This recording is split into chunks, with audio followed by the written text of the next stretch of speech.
Hello guys, welcome to my YouTube channel and Facebook page. I am your Khabbu. So let's start my next vlogging video. তো আজ আমি তোমাদেরকে নিয়ে এসে গেছি আমাদের বিলের মধ্যে। এর আগে আমি তোমাদেরকে জানিয়েছিলাম যে পদ্ম ফুলে যে ডিম্বাশয় রয়েছে সে ডিম্বাশয়টা খাওয়ার উপযুক্ত রয়েছে কিনা। তো তখন ছোট ছোট ছিল, আমি আপনাদের দেখাতে পারিনি। তো আজ ঠিক সেই জায়গায় যাচ্ছি। পদ্ম ফুলে যে ডিম্বাশয় বা ভরলটা রয়েছে সেটা বড় হয়ে গেছে। তোমরা সাথে থাকো, তোমাদেরকে আমি দেখাবো যে কিভাবে পদ্ম ফুলের ভরল আমরা তুলি এবং খাওয়ার উপযুক্ত কিনা। তো হ্যালো গাইস, এর আগে আমি আপনাদেরকে একটা ভিডিওর মাধ্যমে দেখিয়েছিলাম ঠিক এই জায়গার মধ্যে আমরা যখন মাছ ধরতে আসি তখন দেখিয়েছিলাম পদ্ম ফুল এইখানটায় পুরো পদ্ম ফুলে পরিপূর্ণ রয়েছে। তো আজকে দেখাতে এসেছি এই যে পদ্ম ফুল এর যে এটা ভরল তথা এই যে ডিম্বাশয় যেটা রয়েছে, আমরা এটাকে ভরল বলি গ্রাম্য ভাষায়। আর এই যে পদ্ম ফুলের ডিম্বাশয়, এই ডিম্বাশয়টা হচ্ছে খাওয়ার উপযুক্ত হয়ে গেছে মোটামুটি। এই যে দেখা যাচ্ছে ট্যাবলেট টাইপের ছোট ছোট একদম এই যে এইখানটায়, এগুলো হচ্ছে আমি খুঁড়ে দেখাচ্ছি আপনাদেরকে। এটা হচ্ছে পদ্ম ফুলের ডিম্বাশয়। এগুলো দেখতে একেবারে ক্যাপসুল টাইপের যে ট্যাবলেট হয় না, ঠিক ট্যাবলেটের মতোই।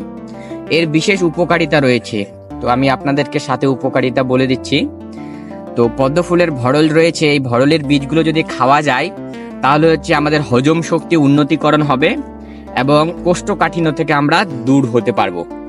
আর প্রাচীনকাল থেকে এই পদ্ম ফুলের বীজ তথা ডিম্বাশয় আয়ুর্বেদিক স্বাস্থ্য এবং চীনা চিকিৎসায় প্রচুরভাবে ব্যবহৃত হয়ে আসছে। তো এর মধ্যে অ্যান্টিঅক্সিডেন্ট নামক এক প্রকার উপাদান থাকার কারণে এটা বিভিন্ন রোগের রোগ প্রতিষেধক হিসাবে কাজ করে। তাছাড়া এর মধ্যে ফাইবার আছে বলে এটা শুষ্ক জাতীয় খাদ্য।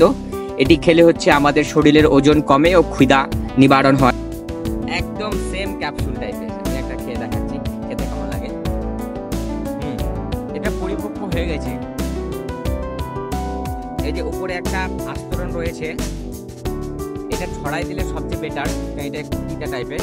পানির ভিতরে যেটা রয়েছে এটা একেবারে মিষ্টি মিষ্টি, হালকা মিষ্টি, খুব একটা মিষ্টি না, হালকা মিষ্টি। আর এই বীজগুলো খেলে হচ্ছে রক্তের চাপও নিয়ন্ত্রণ থাকে। যাদের হাইপার টেনশন রয়েছে তারা যদি একটা নির্দিষ্ট রুটিন অনুযায়ী পদ্ম ফুলের এই বীজ সেবন করে তাহলে আয়ুর্বেদিক তথ্যানুসারে তাদের রক্তের চাপও নিয়ন্ত্রণ থাকে।